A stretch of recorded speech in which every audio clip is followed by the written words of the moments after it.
అసెంబ్లీలో ఇరిగేషన్ పై చర్చలో భాగంగా మంత్రి కోమటిరెడ్డి బీఆర్ఎస్ ఎమ్మెల్యే హరీష్ రావు మధ్య డైలాగ్ వార్ నడిచింది. నల్గొండలో బీఆర్ఎస్ సభతో ప్రభుత్వం హడావిడిగా అసెంబ్లీలో తీర్మానం పెట్టిందంటూ హరీష్ చేసిన కామెంట్స్ పై తప్పుపట్టారు మంత్రి కోమటిరెడ్డి. 10 ఏళ్లలో ఉమ్మడి నల్గొండకు బీఆర్ఎస్ తీవ్ర అన్యాయం చేసిందని మండిపడ్డారు. అందుకే మొన్నటి ఎన్నికల్లో నల్గొండ జిల్లా ప్రజలు బీఆర్ఎస్ కు బుద్ధి చెప్పారని విమర్శించారు కోమటిరెడ్డి. నల్గొండ జిల్లాకు వచ్చే ముందు కేసీఆర్ ముక్కు నేలకు రాసి రావాలన్నారు మంత్రి. శాసనసభలో ప్రాజెక్టులు కేఆర్ఎంబీకి అప్పచెప్పమని మేము తీర్మానాన్ని ప్రవేశపెడుతున్నామని ఈరోజు కాంగ్రెస్ పార్టీ ముందుకు రావడం అంటే డెఫినెట్గా ఇది తెలంగాణ ప్రజల విజయం, బీఆర్ఎస్ పార్టీ విజయం. మేము రేపు నల్లగొండలో సభ పెట్టినాం గనక ఇవాళ ముందు రోజే సభలో తీర్మానం పెట్టి వాళ్ళు చేసిన తప్పులను సవరించుకున్నందుకు గౌరవ శాసనసభ్యులు నల్గొండకు వచ్చే ముందు కాబట్టి చెప్తున్నా అధ్యక్ష, నేను జగన్మోహన్ రెడ్డి గారు స్టేట్మెంట్ ఇచ్చిన తర్వాత జగన్మోహన్ రెడ్డి గారు అసెంబ్లీలో కేసీఆర్ ఒక అడుగు ముందుకేసి రాయలసీమ, ప్రకాశం, కృష్ణా, గుంటూరు అని చెప్పిన తర్వాత ఇంకా మేమేవో తప్పు చేసాం. జగన్మోహన్ రెడ్డి చెప్పిండు, గౌరవ ముఖ్యమంత్రి గారు చెప్పిండు. మీకు ఒకటే చెప్తున్నా అధ్యక్ష, మా గౌరవ మంత్రివారు ఉత్తమ్ కుమార్ రెడ్డి చెప్పాను, మీకు ఏమన్నా నల్గొండ కాదు కదా, నల్గొండ రావాలంటే మన 60 రోజుల కింద ఎన్నికలు 60 రోజుల కింద జరిగిన అధ్యక్ష. ఎంత అధ్యక్ష, ఎక్కడ కూడా బొటాబొటి డిపాయిడ్ అధ్యక్ష 11 సీట్లల్లో ప్రజలు చెప్పుతో కొట్టినట్టు ఒక్కొక్క ఎమ్మెల్యే 60-70 వేలతో గెలిచినంటే నల్గొండ జిల్లాని మోసం చేసిండు. నల్గొండ జిల్లాని మోసం చేసింది కాబట్టి ఆ విధమైన రిజల్ట్ ఇచ్చాను. ఇవాళ అధ్యక్ష ఆ రోజు మా జిల్లాకు చెందిన మంత్రి ఉన్నట్టు దగ్గర 10 ఏళ్ళు ఇవాళ సభలో లేడంటే మొఖం లేక జగదీష్ రెడ్డి గారి గౌరవ శాసనప్పుడు మొఖంలో లేడు.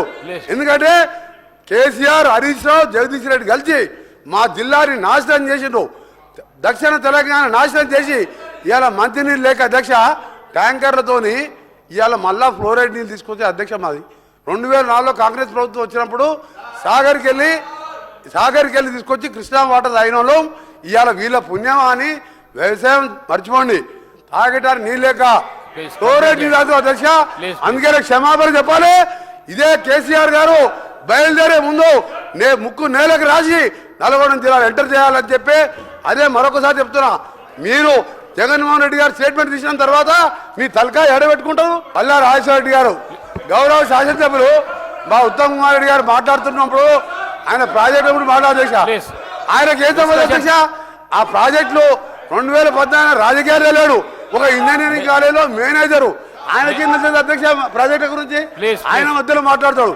అందుకనే చెప్తున్నా అధ్యక్ష, మళ్ళీ డిమాండ్ చేస్తున్నాం, క్షమాపణ కాదు, తల తిరిగి నల్గొండ జిల్లా ప్రజలు నల్గొండ జిల్లా పెట్టే కాలు పెట్టి అర్హత కూడా లేదని చెప్పి కేసీఆర్ గారికి మరొకసారి హెచ్చరిక చేస్తున్నాం. హరీష్ రావు గారు ప్లీజ్ సార్. ఇప్పుడు స్పీకర్ సార్, రాహుల్ గాంధీని కూడా అమేథీలో చెప్పుతో కొట్టినట్టే మరి. ఎందుకంటే ఇవాళ కోమటిరెడ్డి వెంకటరెడ్డి గారు ఒక రాష్ట్రాన్ని సాధించిన కేసీఆర్ ను 10 ఏళ్ల ముఖ్యమంత్రి గారిని పట్టుకొని అటువంటి భాష మాట్లాడడం తగదు. మేము కూడా అనొచ్చు Rahul Gandhi. I think they started off on a wrong foot and have placed future claims also in jeopardy. So whatever excuse they can give now, it was a wrong way to go about it, because we thought we should have started with a much higher claim. After several years of their accepting 299,512, couple of years back, 2-3 years back, they started saying we want 50-50 water share. Like you rightly said, catchment area and all that is, if there is a criteria, we should be getting more than 50% also. Now I'll also try and respond to you in writing on all this about Rayalaseema lift irrigation scheme and the proposed Karnataka project in Tungabhadra. We are bitterly opposing both, legally and every way. Definitely we will take it up seriously. Thank you.